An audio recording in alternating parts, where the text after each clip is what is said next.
का वक्त हो गया है। रात भर जाग कर पढ़ते रहे, शरीर का जरा भी ध्यान नहीं रखते। अगर आज घर में थोड़ा दूध होता, पर क्या करूं, बच्चों की दवा में ही सारे पैसे निकल गए। रामू, तुमने अभी तक आराम नहीं किया? रात भर मैं जग रहा था, तुम क्यों जागती रही? साहब, आप देश की किस्मत जगाने के लिए जाग रहे थे और मैं आपके लिए। ये पोटली लीजिए, रास्ते में कुछ खा लीजिएगा। इसमें तो सिर्फ सूखी रोटियां हैं रामू। तुमने अपने लिए क्या रखा और बच्चों के लिए? साहब, आप मेरी चिंता मत कीजिए, पड़ोस में काम मिल गया है, शाम तक कुछ अनाज आ जाएगा। आप बस अपनी पढ़ाई पर ध्यान दीजिए। सुना है आप फिर से विदेश जाने की तैयारी कर रहे हैं? हाँ रामू, जब मेरी मुलाकात महाराज सयाजीराव गायकवाड़ जी से हुई तो उन्होंने कहा,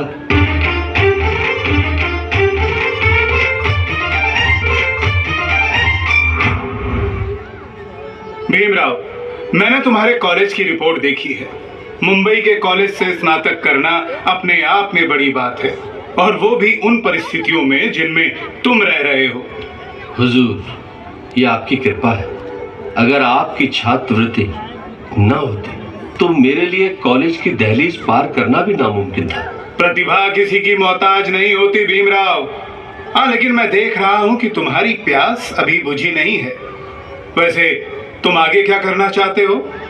महाराज, मैं और पढ़ना चाहता हूँ। मैं कोलंबिया विश्वविद्यालय न्यूयॉर्क जाना चाहता हूँ। मैं अर्थशास्त्र और समाज शास्त्र को गहराई से समझना चाहता हूँ, ताकि मैं वापस आकर अपने देश की समस्याओं का वैज्ञानिक समाधान निकाल सकूं।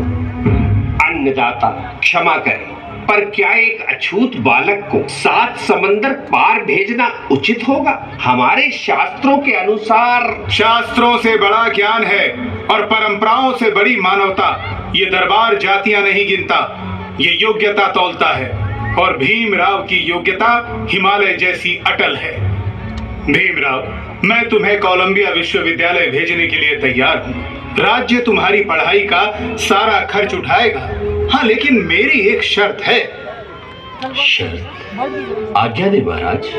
तुम्हें पढ़ाई पूरी करने के बाद वापस बड़ौदा रियासत में आकर अपनी सेवाएं देनी होंगी। बोलो, क्या तुम्हें ये मंजूर है? महाराज, ये शर्त नहीं, मेरा सौभाग्य है। मैं कसम खाता हूँ कि मैं अपनी शिक्षा का एक एक कतरा अपने समाज और इस मिट्टी के कर्ज को उतारने में लगा दूंगा। मैं वहां सिर्फ डिग्री लेने नहीं, बल्कि अपने लोगों की आजादी का रास्ता ढूंढने जा रहा हूँ महाराज। जाओ भीमराव, जाओ, समंदर पार करो और दुनिया को दिखा दो कि ज्ञान पर किसी खास वर्ग का अधिकार नहीं होता। तुम भारत का भविष्य बदलने जा रहे हो। जाओ भीमराव अंबेडकर, जाओ।